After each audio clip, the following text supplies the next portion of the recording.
As we mentioned earlier, we like to innovate at SSL, so we thought it was important to have a fresh speaker. Even for myself personally, Mr. Clarke represents something that's fresh. I haven't seen him speak at a forum recently. His name came up. We've seen him write lots of articles in the Gleaner. And one of the problems that Jamaica has, and I think Damien was alluding, is that there's no foreign direct investment in Jamaica. So how are you really going to grow Jamaica? And with the NDX and the second debt restructuring, there's still no growth plan that has been presented as yet.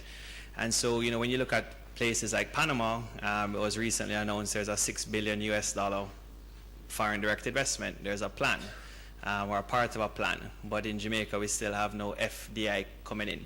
So, I really like to say that, when we get these projects which are marketed and it's a 10 million US project and a 20 million US project and a 10 million US project, and it's banded about, and, we get 3 or 4 of these per year, it's really, as like what Damien showed, it's just really marketing and PR, because it does nothing to our budget on an annual basis. 50 million US and 60 million US is just really peanuts. And so I think a big point is, how does FDI and how does foreign direct investment come into it? And one of the things that Mr. Clarke has done a lot and written a lot about in the Gleaner is about trade, and how does trade work for our benefit, and he's written a lot about CARICOM. Just to, give everybody a background on Mr. Clarke, he's the current Managing Director, MD, of Richmond Valley Company, which owns and markets brands of chocolate and cocoa beverage products in the Caribbean, as well as a regular contributor to the Daily Gleaner, as mentioned. And that's how we found out about him, as well as some other persons who spoke about, his name in regards to trade, which he uses as a platform to speak on economic and political issues. He's also the founder of Highgate Food Products Limited, which acquired the Cadbury chocolate factory in Highgate, St. Mary, in a management buyout in 1977. That's excellent. We need to see more and more of that in Jamaica, and use the capital markets, use the Jamaica Stock Exchange and the junior market to, raise money. He served as Highgate's CEO during the period 1977 to 2006. Mr. Clarke is also a former MP for his constituency at the time, which was West Rural St. Andrew, and served as Minister of Industry and Commerce between 1989 and 1990. I would like to all just give a round of applause to welcome Mr. Clarke and call him up.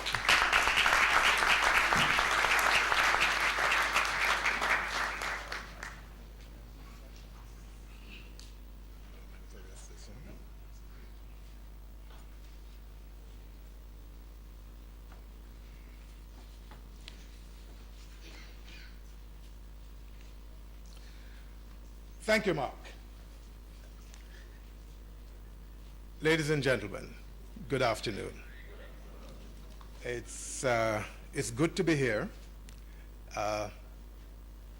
Tony persuaded me to come, and I didn't know her before, but now that I've seen her, I realize her beauty came through on the telephone.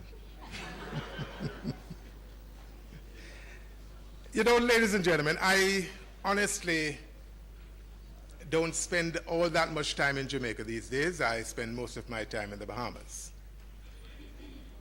And just to take off from what the last speaker, Anya, said, from her presentation, I'll just tell her and tell you, maybe to comfort you, real estate in Jamaica is damn cheap.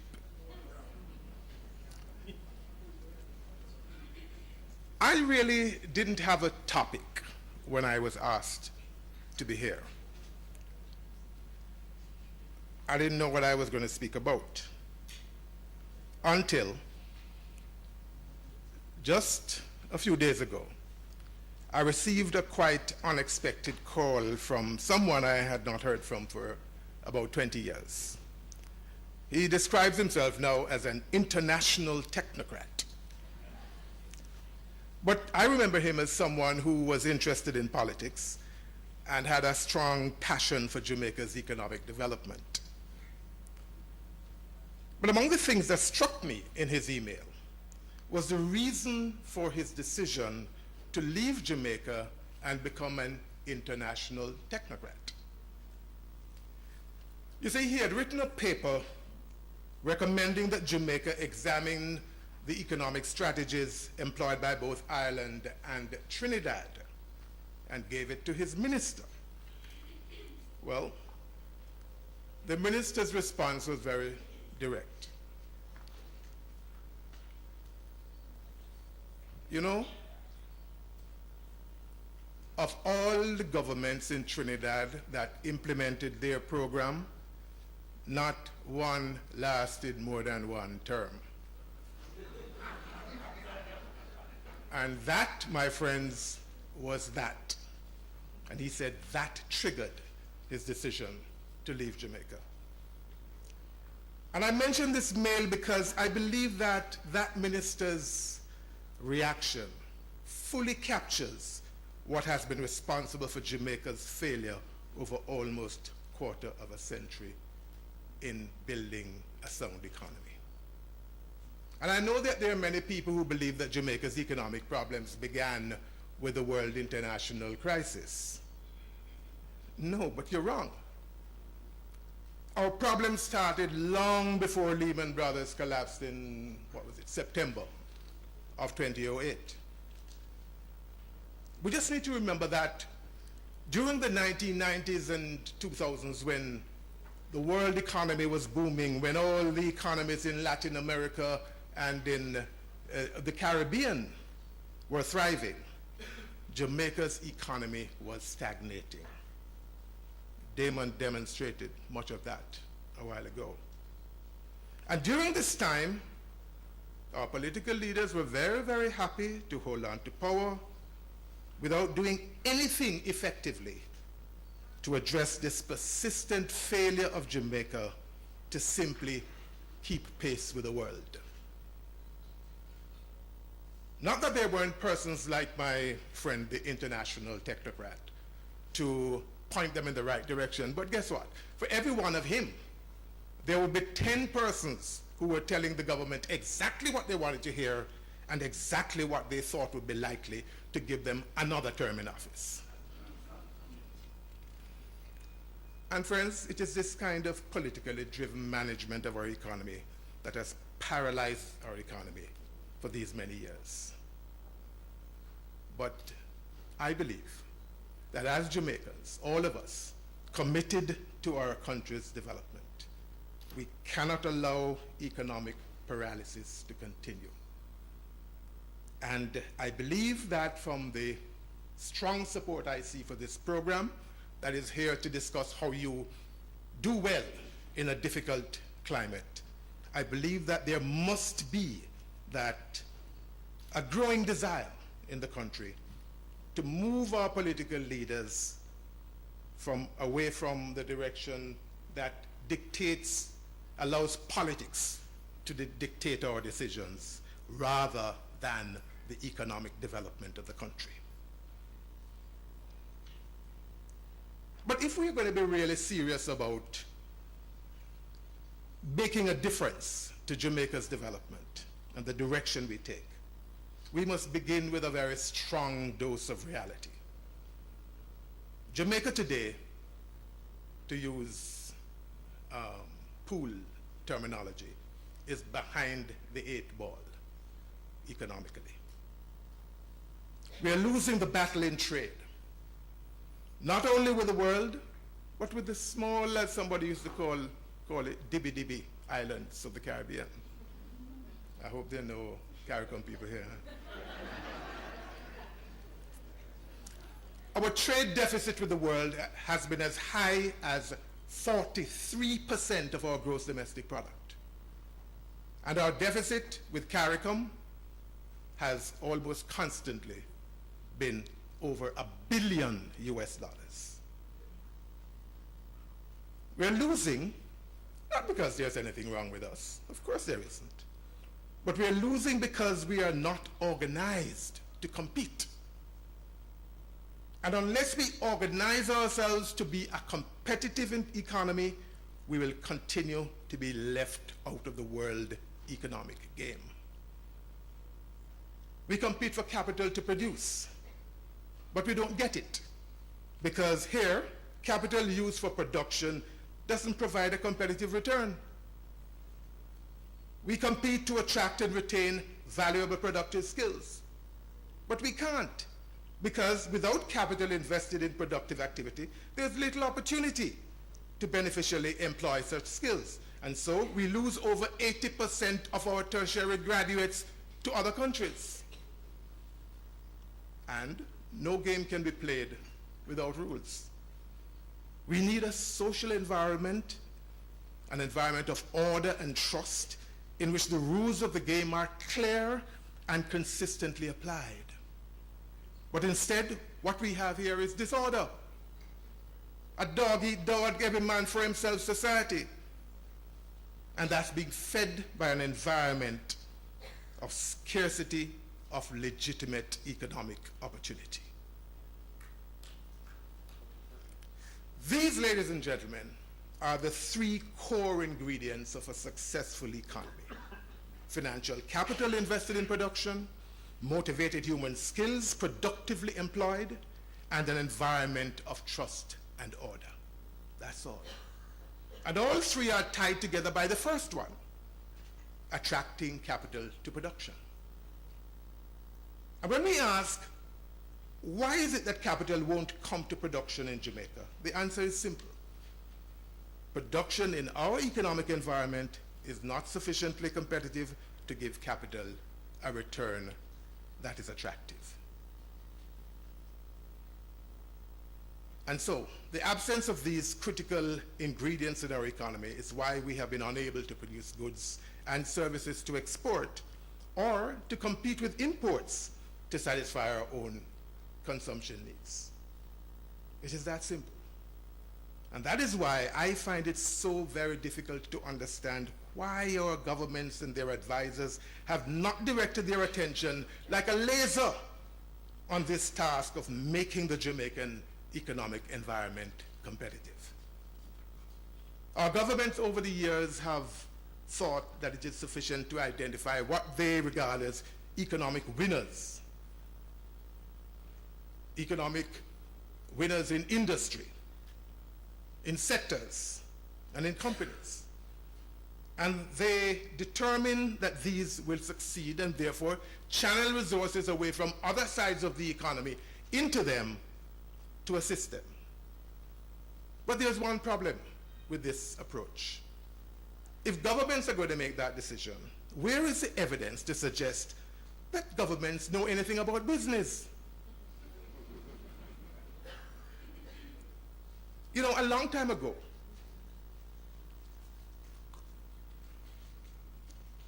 before I entered government, when I used to talk to my friend Peter Fraser,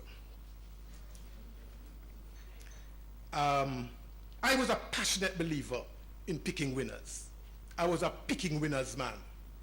Country will grow if you determine which ones will do well and you support them.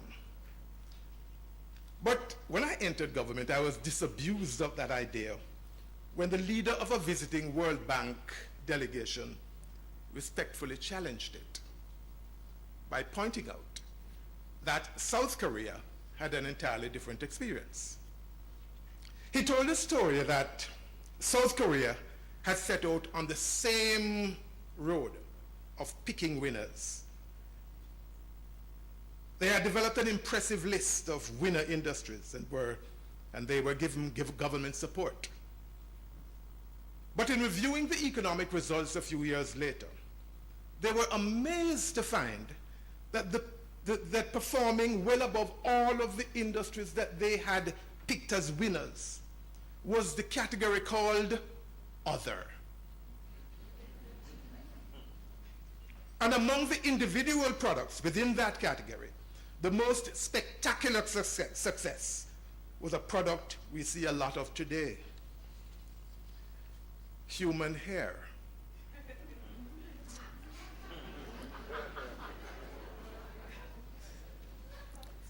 No politician, no government technocrat, no committee could have seen what the eyes of motivated entrepreneurs saw.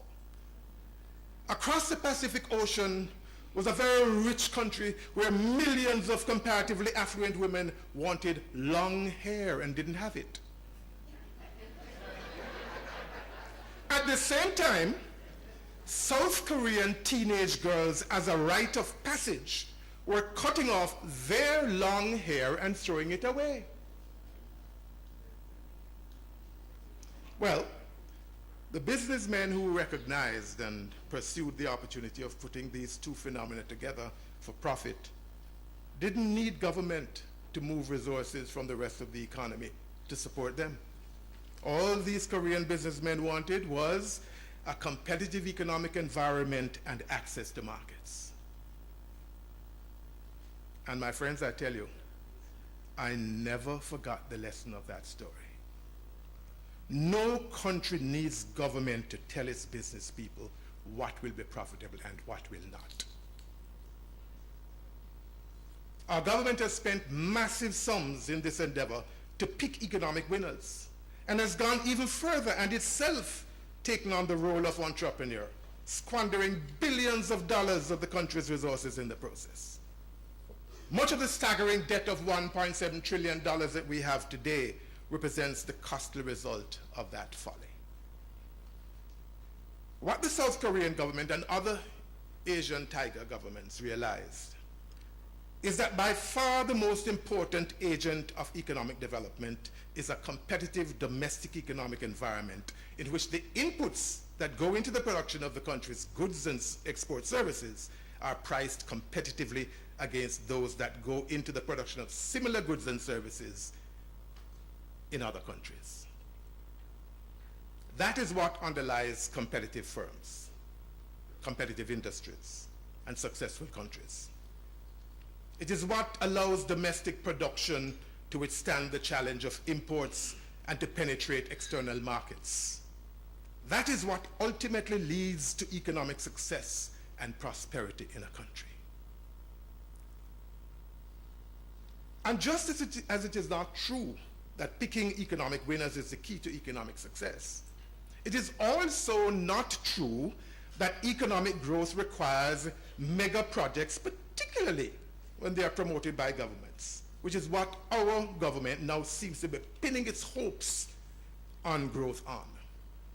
And I was very interested to see the interaction between the dear lady there and Damian King, because it reminded me, many years ago. You remember Hugh Shearer? Who remembers Hugh Shearer?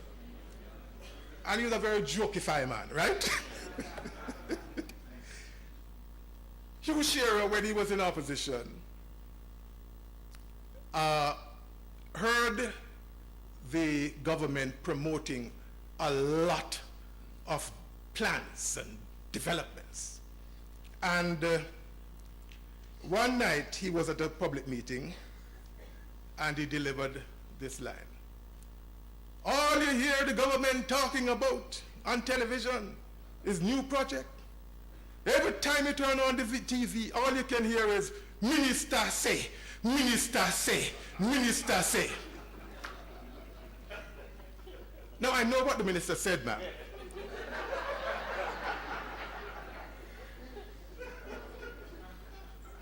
But I'll tell you, it is not mega projects that cause a country to grow. Quite to the contrary. It is the experience of the successful developing countries that it is the abundance of thriving small and medium-sized businesses that is the greatest contributor to and result of a thriving economy. Small and startup businesses multiply and grow in a competitive economic environment like mushroom in compost-rich soil. They generate jobs at a higher rate than large businesses and provide a stronger base of popular participation in the economy, resulting in greater social harmony and peace.